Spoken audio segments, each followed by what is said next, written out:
Inhale love and exhale gratitude.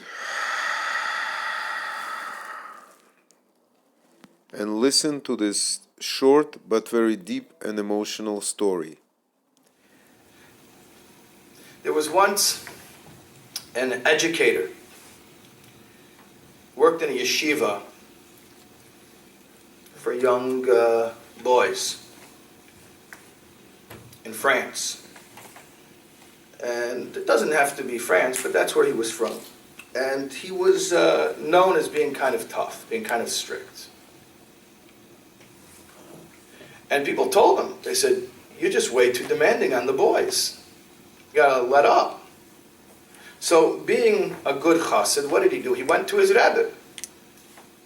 His Rebbe was the Lubavicher Rebbe in Crown Heights in Brooklyn. So he had a yechidus, a personal audience, and he went in. And he asked the Rebbe about it. Am I too tough on the boys? So he comes out of the Rebbe's room, and this grown man is weeping. He's gasping with gut-wrenching sobs. And everyone else there is taken aback. What happened? And they surround him. They try to get the story. He can't even talk. He can't talk. So they wait until he collects himself. And they say, "What happened in there?" So he says, "I went into the Rebbe and I asked him the question that everybody keeps asking me. Am I too tough on the boys?" So the Rebbe says to me, "I too am an educator." It's an interesting answer, you know. He gave the Rebbe the opportunity to, yeah, you are too tough, and that's what everyone, you know, they tell me too about you. They're real, respectful, you know, I'm not even talking about you, I'm talking about myself here. Yeah, well, you know, the Rebbe says, "I too am an educator." Interesting way for the Rebbe to speak about himself, but yeah, I guess it's applicable. He says, and I too have concerns whether I'm too demanding on my pupils. Talking about his tens of thousands of adherents all over the world. So he says, so I'll just tell you what I do. And that's, if I come up with an idea that I think is good, first I assess for myself, do I think even half of the people are going to listen? And if I don't think they will, I keep it to myself. So this chassid who asked the question is weeping, and he says now to those standing around him, he says, "Don't you understand? The Rebbe has more to give us, and we won't take it."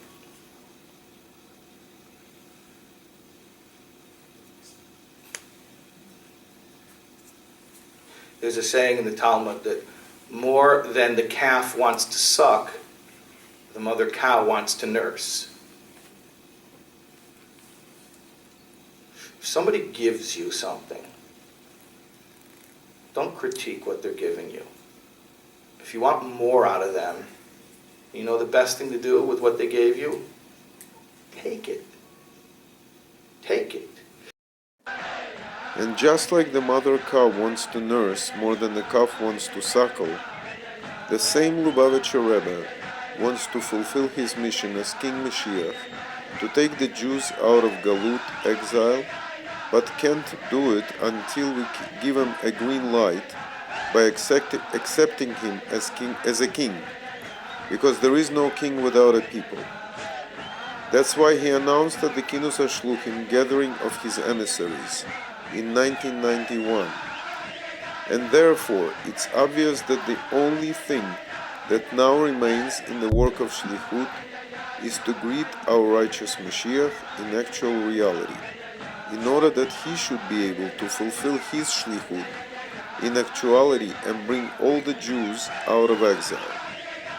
The way to greet the king is to announce out loud, Yehi Adoneinu Moreinu V'Rabbeinu Melech HaMashiach Le'olam Vayet. Long live our master, teacher, and Rebbe, King Moshiach, forever and ever. And that's what Hasidim did in front of the Lubavicher Rebbe King Moshiach, who totally approved of it on cameras for the whole world to see. And even if you say, but I don't see him now, so what? Did the Rebbe King Moshiach say anywhere to greet Moshiach only if you see him? All you need is his identity, and that's why he identified himself on many occasions. Once identified and approved by rabbis the world over as Mashiach in Torah law, Psak Din, Lubavicher Rebbe King Moshiach keeps his status forever, as the greeting statement says. And just like the mother cow wants to nurse more than the calf wants to suckle, God wants to go out of Galut together with us in order to reveal himself to us and the whole world. That's why in the same year, 1991, the same King Moshiach prophetically announced with joy his redemption recipe. Geula, redemption, is related to Gilui, revelation, of God within Gola, exile. It depends and comes through the effort of the Jews in exile when they fulfill God's need by gratefully acknowledging and proclaiming that not only has the time for your redemption arrived, but that the redemption is actually here, literally speaking. And if you say, but I don't see redemption, so what? That's exactly why God says through his messenger, agree with me, desire at will, and proclaim Geula here and now. Why would he need you to do it if it was obvious for everyone?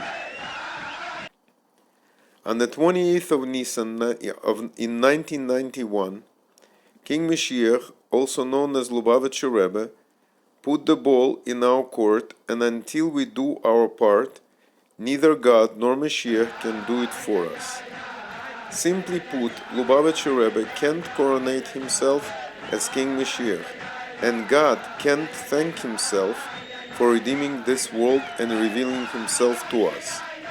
It's all up to you and me, and only we can do it. King Moshiach clearly announced at the beginning of his leadership that our efforts must be accompanied by holy nonsense, Shtut de Kedusha. That's the portal to Geula. And which bigger holy nonsense can there be than coronation of the king and proclamation of the redemption you don't see? So who and what are you waiting for if it all depends on and comes through your redeeming actions? Just like real Ahavat Israel, love to your fellow Jew, must be unconditional, so is our trust in the prophecies of King Moshiach must be totally unconditional to redeem this world, so God can reveal himself in his full glory. You merited it, you deserve it, you're worthy, you're enough, just do it.